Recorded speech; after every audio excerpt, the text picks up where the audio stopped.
Good morning friends. आइए history के इस क्लास में पुनः एक बार हम लोग आप लोगों के साथ उपस्थित हैं। जैसा कि आपने कल देखा था कि हम लोग आधुनिक भारत पढ़ रहे थे और आधुनिक भारत में बक्सर के युद्ध तक हम लोग पहुंचे थे।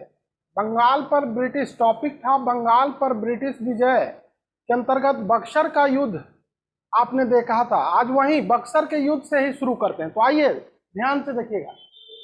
बक्सर का युद्ध 23 अक्टूबर 1764 को लड़ा गया। जैसा कि मैंने आपको बताया था कि बक्सर के युद्ध की पृष्ठभूमि का निर्माण तभी हो गया था जब मीर कासिम ने अंग्रेजों से अपने अलग अस्तित्व के लिए या अपने को एक स्वतंत्र शासक के तौर पर स्थापित करने का प्रयास शुरू किया। अंग्रेजों को यह बात नागवार गुजरा कि उनके द्वारा बनाया गया व्यक्ति उनकी सत्ता को चुनौती दे रहा है। अतः उन्होंने मीर कासिम के इस प्रयास का विरोध किया। परिणाम स्वरूप अंग्रेजों और मीर कासिम के बीच युद्ध निश्चित हो गया और उसी का परिणाम था बक्सर का युद्ध, जो 23 अक्टूबर 1764 को लड़ा गया। यहां एक चीज आप लोग गौर कीजिएगा कि यद्यपि मीर कासिम जो था वो अंग्रेजों द्वारा निर्मित किया गया था, लेकिन बाद में उसने अपनी सैनिक और शासकीय योग्यता का परिचय दिया और जब अंग्रेजों से उसका संघर्ष निश्चित हो गया तो यहां भी उसने अपने कूटनीतिक कौशल का परिचय देते हुए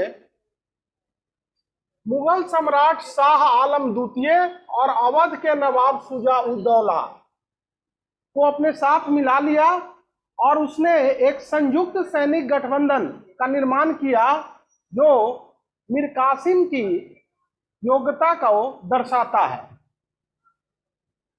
तत्कालीन परिस्थितियों में यह एक जबरदस्त कूटनीतिक पहल था मीर कासिम के द्वारा, लेकिन दुर्भाग्यवश मीर कासिम अपनी इस योजना को मूर्त रूप न दे सका और मीर कासिम, शाह आलम द्वितीय और शुजा-उद-दौला की संयुक्त सेना बक्सर में अंग्रेजों के हाथों पराजित हो गई।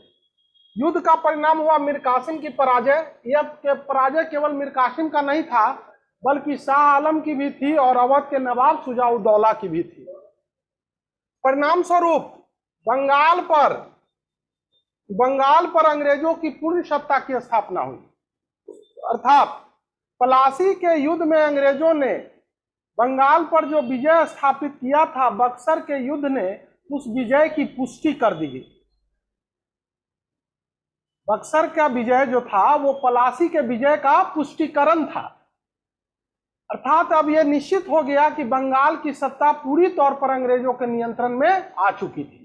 ठीक है, ये जो सबसे महत्वपूर्ण परिणाम। इससे जुड़ा हुआ दूसरा जो परिणाम था वह यह था कि चूंकि इस विजय में, अंग्रेजों की इस विजय में भारत की 3 प्रमुख शक्तियां पराजित हुई थी, जिसमें एक मुगल सम्राट शाह आलम द्वितीय भी था और दूसरा अवध का नवाब शुजा-उद-दौला। तो इस प्रकार न केवल बंगाल बल्कि परोक्ष रूप से संपूर्ण उत्तरी भारत पर अंग्रेजों का नियंत्रण स्थापित हुआ। और तीसरी बात जो है वह यह है कि आगे अंग्रेजों ने बंगाल की विजय यानी बंगाल की सत्ता को आधार बनाकर अंग्रेजों ने धीरे धीरे संपूर्ण भारत को जीत लिया और पूरे भारतवर्ष पर ब्रिटिश प्रभुत्व की स्थापना हो गई। तो यह था बक्सर के युद्ध का कारण और परिणाम, जो भारत के इतिहास में, आधुनिक भारत के इतिहास में एक निर्णायक बिंदु के तौर पर याद किया जाता है, जाना जाता है। ठीक है,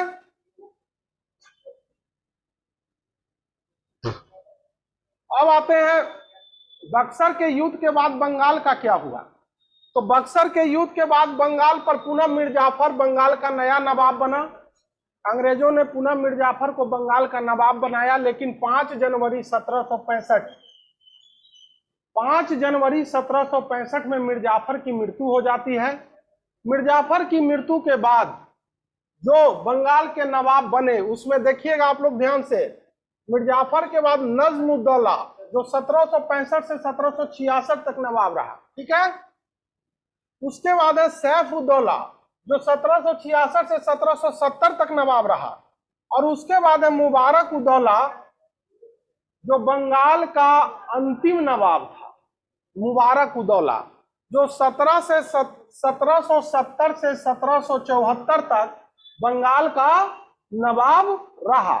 1773 में रेगुलेटिंग एक्ट पारित किया गया ब्रिटिश संसद के द्वारा, 1773 के रेगुलेटिंग एक्ट। और उसके बाद 1774 में इसी रेगुलेटिंग एक्ट के तहत बंगाल पर गवर्नर की नियुक्ति, गवर्नर जनरल की नियुक्ति की गई, जो बंगाल के शासन के लिए जिम्मेदार रहा। और नवाब की सत्ता 1774 में पूरी तरह से बंगाल पर से समाप्त हो गया। और 1774 से बंगाल पर ब्रिटिश शासन का प्रारंभ हुआ। तो ये था बंगाल पर ब्रिटिश विजय। अब हम लोग बंगाल पर ब्रिटिश विजय, तो अभी तक हमने क्या देखा? अभी तक हमने क्षेत्रीय राज्यों, अभी जो टॉपिक है वो क्षेत्रीय राज्यों के विषय में आप लोग को मैं बता रहा हूं। तो उसके तहत मैंने आपको अभी बंगाल बताया, इससे पहले अवध, इससे पहले अवध के विषय पर मैंने चर्चा किया था, उससे पहले कर्नाटका, उससे पहले रुहेलखंड, उससे पहले राजपूत राज। इस तरह से मैंने चर्चा किया है। अब बंगाल के बाद हम लोग आगे बढ़ते हैं। एक बड़ा ही महत्वपूर्ण टॉपिक है और वो है सिख राज्य। सिख राज्य, इसकी स्थापना पंजाब में हुई थी और ये सिख राज्य अर्थात सिखों ने के द्वारा एक नए राज्य की स्थापना किया गया। और यह कैसे किया गया इसके विषय में आपको जानना है। तो सिख राज्य को जानने से पहले हम लोग जो है सबसे पहले देखेंगे कि सिखों का उत्कर्ष कैसे हुआ।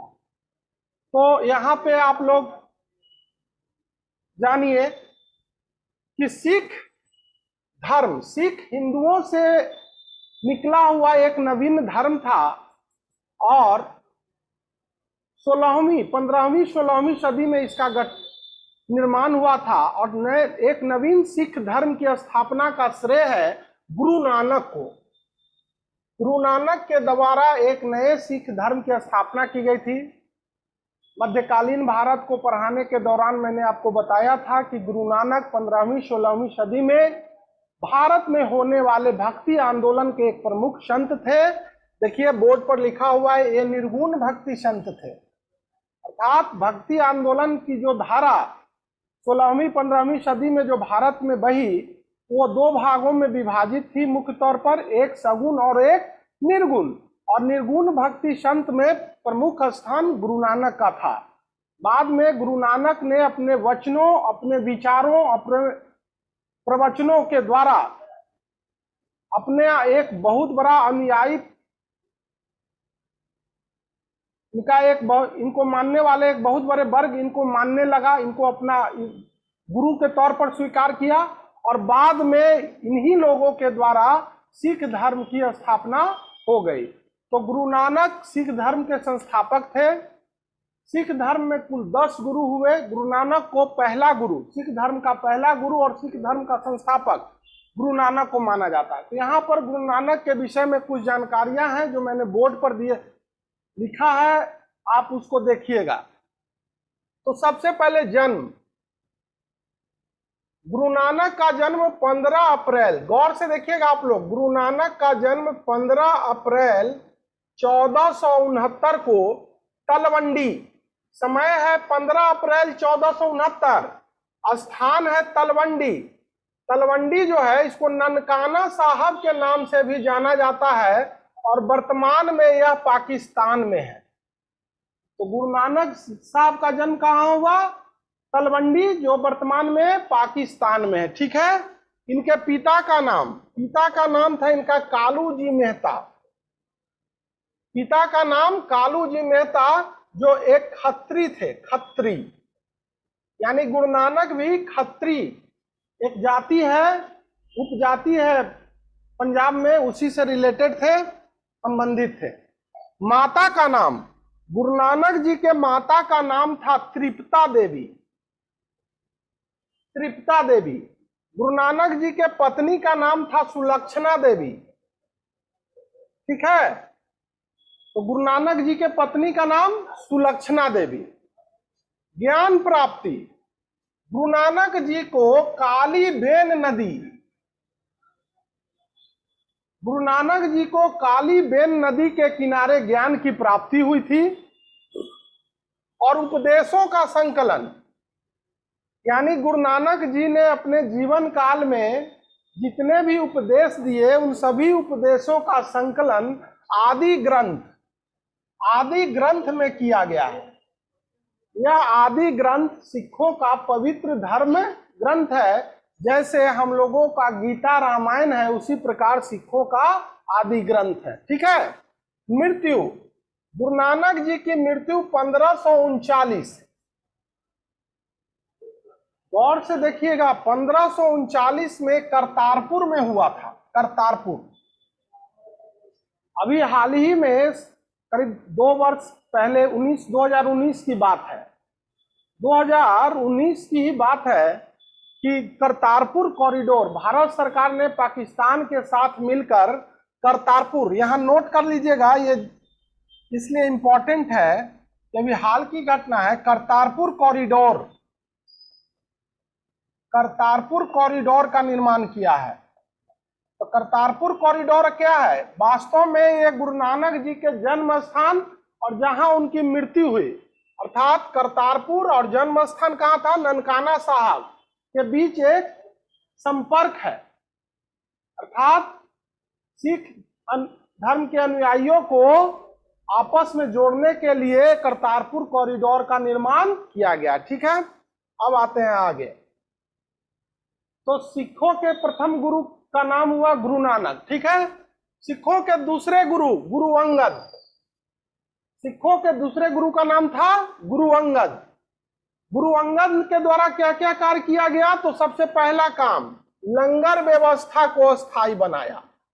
लंगर व्यवस्था, देखिए गुरु नानक जी ने लंगर की अर्थात एक साथ सम्मिलित रूप से बैठकर भोजन की व्यवस्था, भोजन करने की व्यवस्था की थी, और गुरु अंगद ने लंगर व्यवस्था को अस्थायी बना दिया। अर्थात यह सिख धर्म का एक अनिवार्य पहचान बन गया। आज भी लंगर को हम लोग देखते हैं गुरुद्वारे वगैरह में। अब आते हैं, दूसरा काम इनका क्या था? तो गुरुमुखी लिपि। गुरु अंगद ने गुरुमुखी लिपि का आविष्कार किया। गुरुमुखी लिपि। ठीक है। अब आते हैं गुरु अमरदास। गुरु अमरदास सिखों के तीसरे गुरु थे। इन्होंने एक नई विवाह पद्धति लवन, गुरु अमरदास ने एक नई विवाह पद्धति लवन प्रथा का प्रारंभ किया था। ठीक है। गुरु अमरदास अकबर के समकालीन थे और अकबर ने गुरु अमरदास के गद्दी, अर्थात जहां वो या उनका जहां वो केंद्र था, गुरु अमरदास जिस स्थान पर निवास करते थे उसका नाम था गोविंदवाल। गोइंदवाल। तो अकबर ने गोइंदवाल में जाकर गुरु अमरदास से भेंट किया। ठीक है। और इनका आशीर्वाद प्राप्त किया। अब आते हैं गुरु रामदास। गुरु रामदास सिखों के चौथे गुरु हुए। गुरु रामदास सिखों के चौथे गुरु हुए। गुरु रामदास द्वारा अकबर द्वारा भेंट में दी गई 500 बीघा जमीन, अकबर ने 500 बीघा जमीन भेंट में दिया था और गुरु रामदास को, और उस जमीन पर उन्होंने अमृतसर, वर्तमान का अमृतसर जो शहर है पंजाब में, उस शहर के संस्थापक का नाम गुरु रामदास ही है। तो अमृतसर शहर की स्थापना की थी। और एक अन्य महत्वपूर्ण कार्य जो इन्होंने किया था वह था कि गुरु पद को रामदास ने पैतृक बना दिया। पैतृक मतलब कि अब गुरु का पुत्र ही गुरु होगा। तो गुरु पद को पैतृक बनाया गुरु रामदास ने। ठीक है। अब आते हैं गुरु अर्जुन देव। गुरु अर्जुन देव सिखों के पांचवें गुरु हुए, पांचवा गुरु। इनके द्वारा आदि ग्रंथ की रचना की गई। सिखों का जो पवित्र ग्रंथ है आदि ग्रंथ, उसकी रचना गुरु अर्जुन देव के द्वारा ही की गई। ठीक है। उसके बाद हरमंदिर साहब, हरमंदिर साहब जिसे वर्तमान में हम लोग स्वर्ण मंदिर के नाम से भी जानते हैं, और इस स्वर्ण मंदिर का निर्माण गुरु अर्जुन देव के द्वारा अमृतसर में किया गया। अभी जो अमृतसर का स्वर्ण मंदिर है, उस स्वर्ण मंदिर का निर्माण किसने करवाया? तो गुरु अर्जुन देव ने। ठीक है। लेकिन गुरु अर्जुन देव की हत्या करवा दी गई जहांगीर के द्वारा। मुगल बादशाह जहांगीर ने गुरु अर्जुन देव की हत्या करवा दी। क्यों? तो क्योंकि वह इस बात से नाखुश था कि गुरु अर्जुन देव ने उसके विद्रोही पुत्र खुसरो की सहायता की। गुरु अर्जुन देव ने जहांगीर के विद्रोही पुत्र खुसरो को अपना आशीर्वाद दिया था, और इस बात को लेकर जहांगीर काफी क्रोधित था और उसने गुरु अर्जुन देव की हत्या करवा दी। अब आते हैं गुरु हरगोविंद। ये सिखों के 6वें गुरु थे, 6th नंबर, 6ठे क्रम पर, यानी सिखों के 6ठे गुरु थे गुरु हरगोविंद। इन्होंने क्या किया? तो राज सत्ता के प्रतीकों को धारण किया। यानी गुरु अर्जुन देव ने राज सत्ता, यानी कि नगारा अर्थात नगारा बजाना, छत्र धारण करना गुरु अर्जुन देव ने, गुरु हरगोविंद ने शुरू किया। ठीक है। अगला, इन्होंने सिखों को, यानी गुरु हरगोविंद ने सिखों को एक लड़ाकू जाति में परिवर्तित किया। आज हम लोग सिख संप्रदाय को एक लड़ाकू कौम के रूप में याद करते हैं, और सिखों को एक लड़ाकू जाति के रूप में परिवर्तित करने का श्रेय गुरु हरगोविंद को ही जाता है। ठीक है। अगला, इन्होंने सैनिकों को मांसाहार करने पर जोर दिया। गुरु हरगोविंद का मानना था कि जो सिख सैनिक वृत्ति अपनाए हैं, अर्थात सैनिक कार्यों में लिप्त हैं, उनको मांसाहार करना चाहिए ताकि उनको वो शारीरिक रूप से बलिष्ठ हो, ताकतवर हो। तो अतः इन्होंने मांसाहार को प्रोत्साहित किया, प्रेरित किया। अब आते हैं आगे, गुरु हर राय। ये सिखों के 7वें गुरु थे जी, गुरु हर राय। ठीक है। उत्तराधिकार के युद्ध में इन्होंने दारा सिकों का समर्थन किया।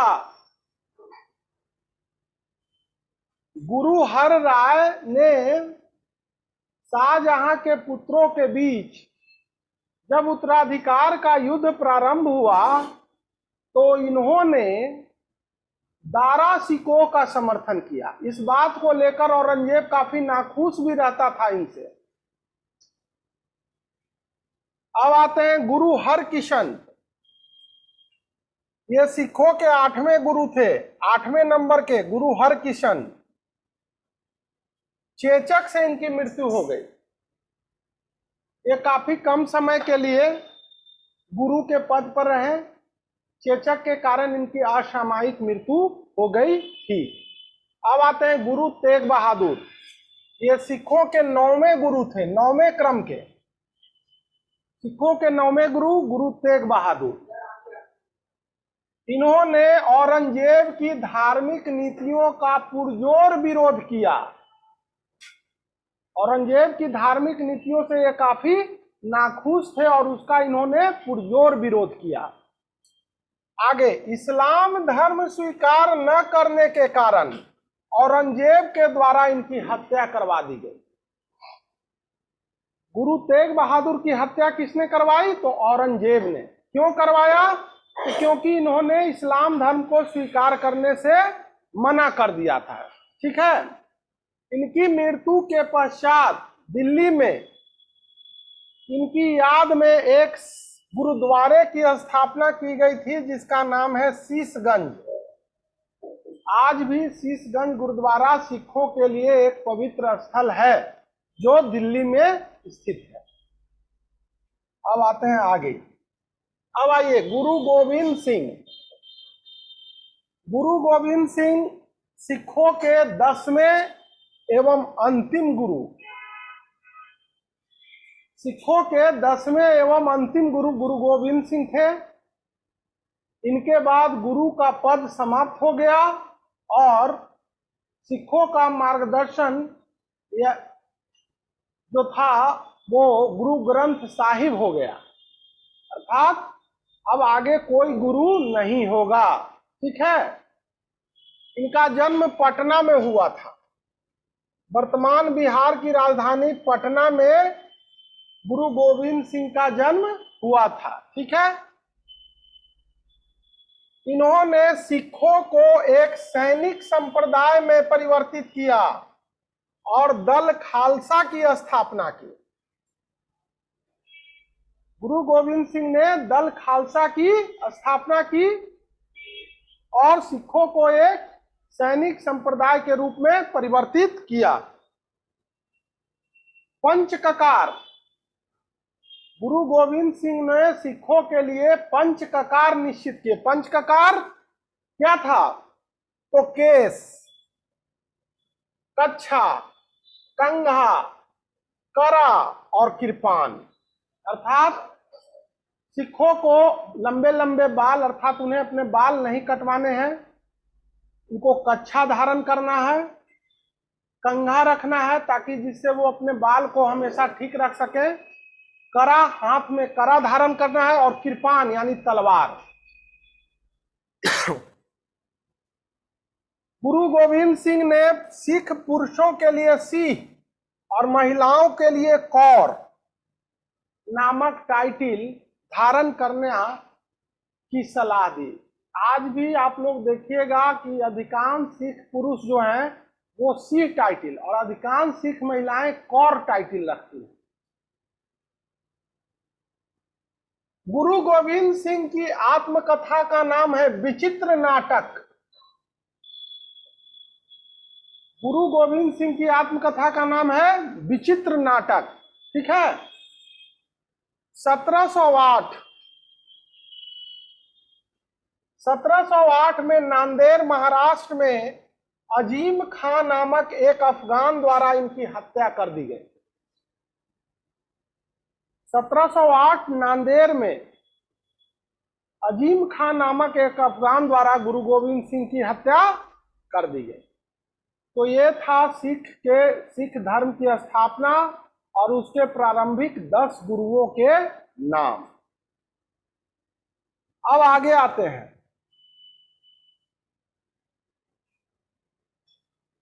गुरु गोविंद सिंह की मृत्यु के बाद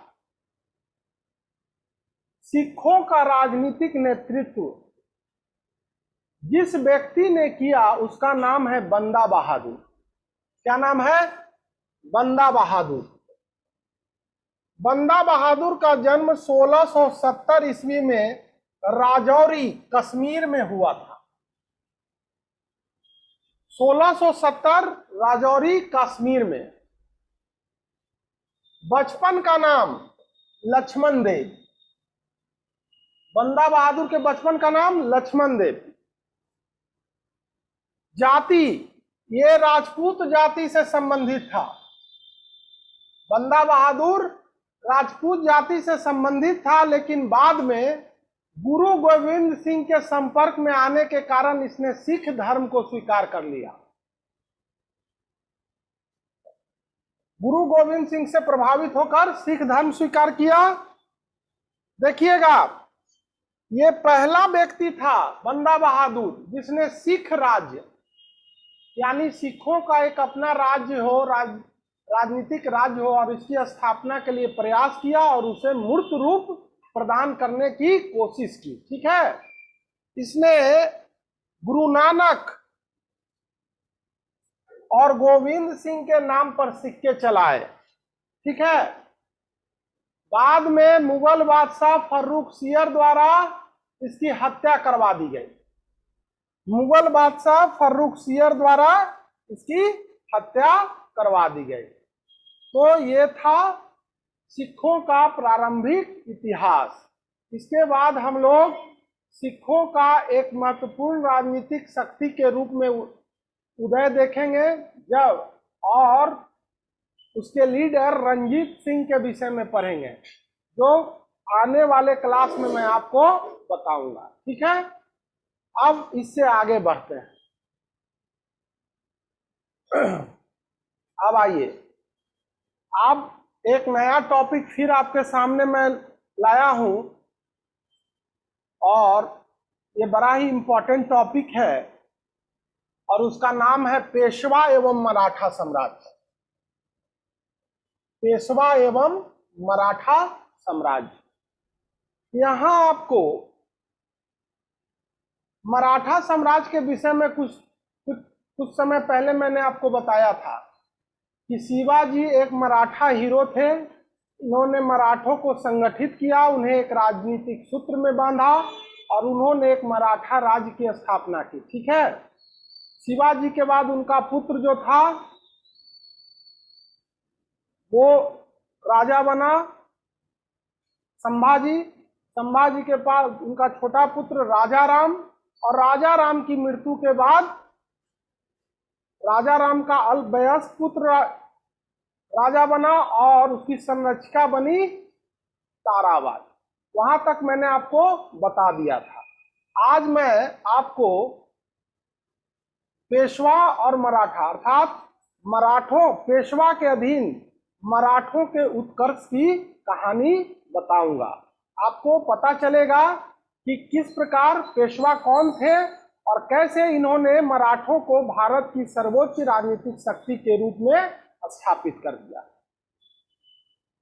तो आइए, पेशवा से पहले आपको कुछ मैं बताना चाहता हूं। यहां जो बोर्ड पे लिखा हुआ है, जैसा कि मैंने बताया था कि 1708 में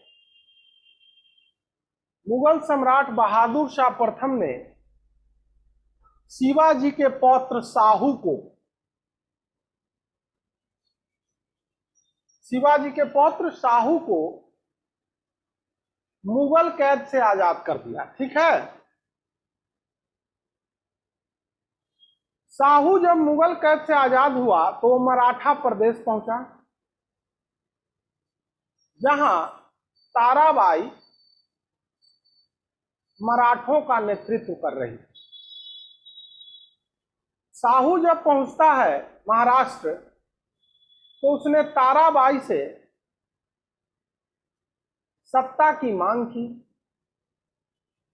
परिणाम स्वरूप दोनों के बीच विवाद हुआ और सत्ता संघर्ष प्रारंभ हो गया। इस सत्ता संघर्ष में शाहू को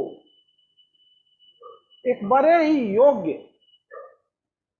एवं कुशल व्यक्ति का सहयोग प्राप्त हुआ, जिसका नाम था बालाजी विश्वनाथ। बालाजी विश्वनाथ। शाहू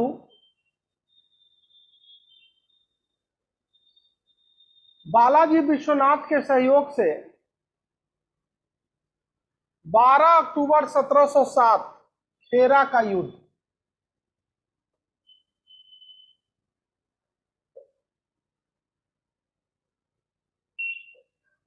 12 अक्टूबर 1707 खेरा का युद्ध शाहू और ताराबाई के बीच लड़ा गया। शाहू ने बालाजी विश्वनाथ के सहयोग से ताराबाई को पराजित कर दिया। परिणाम स्वरूप दोनों के बीच संधि हुई और यह तय हुआ कि मराठा राज्य 2 भागों में बांटा गया। ठीक है, एक का केंद्र बना सतारा, एक का केंद्र बना सतारा, और सतारा का राजा घोषित किया गया शाहू को। ठीक है, दूसरा केंद्र बना कोल्हापुर, और कोल्हापुर की सत्ता ताराबाई के नियंत्रण में आई। ताराबाई जो अपने पुत्र शिवाजी द्वितीय का संरक्षिका थी, ठीक है। यहीं से मराठा राजनीति में पेशवा के भूमिका का प्रारंभ होता है और धीरे धीरे पेशवा मराठा राजनीति के सर्वे सर्वा बन जाते हैं। तो आइए आगे बढ़ते हैं। बालाजी विश्वनाथ 1713 से 1720। जैसा कि मैंने आपको बताया कि बालाजी विश्वनाथ के सहयोग से साहू सतारा की गद्दी प्राप्त करता है। बालाजी विश्वनाथ की योग्यता से प्रसन्न होकर उसने 1708 में बालाजी विश्वनाथ को सेना करते अर्थात सेनापति के पद पर नियुक्त किया। 1713 में बालाजी विश्वनाथ पेशवा के पद पर नियुक्त किए जाते हैं। पेशवा मतलब प्रधानमंत्री। बालाजी विश्वनाथ मूलतः कोंकण का एक ब्राह्मण था जो अपनी योग्यता के लिए काफी प्रसिद्ध था। 1719 बालाजी विश्वनाथ एवं अर्थात मराठों एवं मुगलों के बीच दिल्ली की संधि होती है। इस संधि की शर्तें मराठों के लिए काफी फेवरेबल था और इस संधि ने एक तरह से मराठा प्रदेश में मराठों की प्रभुता को स्वीकार कर लिया, ठीक है। इसीलिए इस संधि को रिचर्ड टेम्पल नामक एक इतिहासकार ने मराठा साम्राज्य का मैग्ना कार्टा कहा। ये संधि क्यों इंपॉर्टेंट है जरा देख लीजिए इसके कुछ प्रमुख शर्तों को। तो पहला है स्वराज को मान्यता, अर्थात शिवाजी ने जिन प्रदेशों को जीता था उन प्रदेशों पर साहू के अधिपत्य को मुगलों ने स्वीकार कर लिया। दूसरा, दक्कन के 6 सूबों से मराठों को चौथ और सरदेश मुखी वसूल करने का अधिकार, अर्थात टैक्स वसूलने का अधिकार दक्कन के 6 सूबों से प्राप्त हुआ मराठों को। तीसरा, मराठे मुगल शासक को 10 लाख रुपया वार्षिक नजराना देंगे, अर्थात मुगलों ने मराठों को अपना एक प्रमुख सहयोगी के तौर पर स्वीकार कर लिया, अर्थात मराठों की सत्ता को वैधता प्राप्त हो गई। इसीलिए दिल्ली की संधि को मैग्ना कार्टा, मराठा साम्राज्य के मैग्ना कार्टा के रूप में भी जाना जाता है। और यह बालाजी विश्वनाथ के लिए एक मील का पत्थर, बालाजी विश्वनाथ की योग्यता को दर्शाता है कि उसने किस प्रकार मराठा साम्राज्य को भारत की एक प्रमुख शक्ति की स्थापना की दिशा में अग्रसर किया। अब आगे आते हैं। बालाजी विश्वनाथ के बाद बालाजी विश्वनाथ का पुत्र बाजीराव प्रथम 1720 से 1740 तक पेशवा बनता है। साहू बालाजी विश्वनाथ की 1720 में मृत्यु होती है और उनकी मृत्यु के पश्चात वह उनके पुत्र बाजीराव प्रथम को पेशवा के पद पर नियुक्त करता है। बालाजी विश्वनाथ का यह पुत्र बाजीराव प्रथम मराठा इतिहास में संभवतः शिवाजी के बाद सर्वाधिक लोकप्रिय व्यक्ति के रूप में जाना जाता है। इसने मराठों को भारत की एक प्रमुख शक्ति अर्थात के रूप में स्थापित किया। मराठों को मराठवाड़ा से दक्कन से निकालकर इसने उत्तर भारत की एक प्रमुख शक्ति के रूप में स्थापित कर दिया। तो आइए बाजीराव प्रथम के उपलब्धियों पर हम लोग चर्चा करते हैं। तो सबसे पहली बात कि बाजीराव प्रथम ने मुगलों के प्रति अपनी नीति को स्पष्ट करते हुए कहा था, बड़ा ही ऐतिहासिक कथन है जी, और कहा था कि आओ हम इस जर्जर वृक्ष के खोखले तने पर प्रहार करते हैं और शाखाएं तो स्वयं गिर जाएगी। अर्थात उन्होंने मुगलों को एक जर्जर वृक्ष कहा और मुगलों की जो शाखाएं पूरे भारत में फैली हुई थी, तो अपने सैनिकों को, अपने सरदारों को ललकारते हुए कहा कि अब समय आ चुका है जब मराठा मुगलों को भारत से विस्थापित कर भारत में एक हिंदू पद सत्ता की स्थापना करेंगे, अर्थात एक ऐसी सत्ता की स्थापना करेंगे स्वयं भारतीयों का होगा। ठीक है, तो इस प्रकार इन्होंने मराठा राजनीति में एक नए जोश और उत्साह का संचार किया। 1728 अब इस दिशा में उनके द्वारा किए गए प्रयास। 1728 पालखेरा का युद्ध। इस युद्ध में दक्कन के निजामुल मुल्क को बाजीराव प्रथम ने पराजित कर दिया। परिणाम स्वरूप निजाम और मराठों के बीच मुंशी शिवगांव की संधि, ठीक है, मुंशी शिवगांव की संधि, और संधि की शर्तों के फलस्वरूप मराठों को, अर्थात निजाम को, यानी दक्कन के निजाम को चौथ देने पर बाध्य किया गया। और इस प्रकार बाजीराव प्रथम ने दक्कन में मराठों की प्रभुता की स्थापना कर दी। ठीक है, अब आते हैं 1738 गुजरात विजय। आप लोग इसको नोट करते चलिएगा। 1738 में बाजीराव प्रथम ने गुजरात पर विजय प्राप्त किया और गुजरात को मराठा साम्राज्य में सम्मिलित कर लिया गया। ठीक है, 1731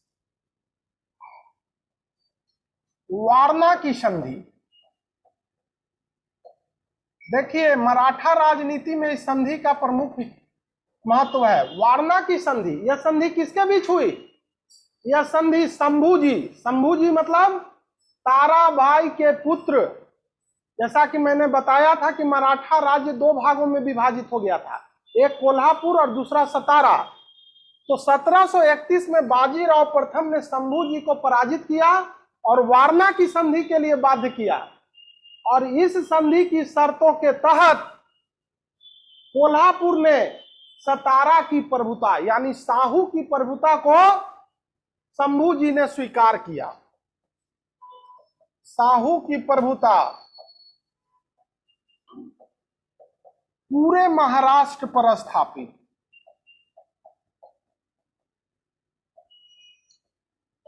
इस प्रकार वारणा की संधि के द्वारा साहू जो था वो मराठा साम्राज्य का एक छत्र नायक के रूप में उभरा। अब साहू की सत्ता को चुनौती देने वाला कोई शेष महाराष्ट्र में नहीं रहा। अगला 1737, आगे आइए, एक मिनट और है। 1737 बाजीराव द्वारा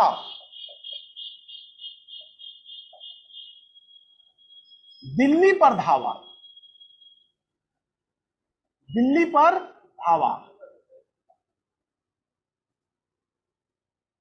आगे बढ़ा दीजिए।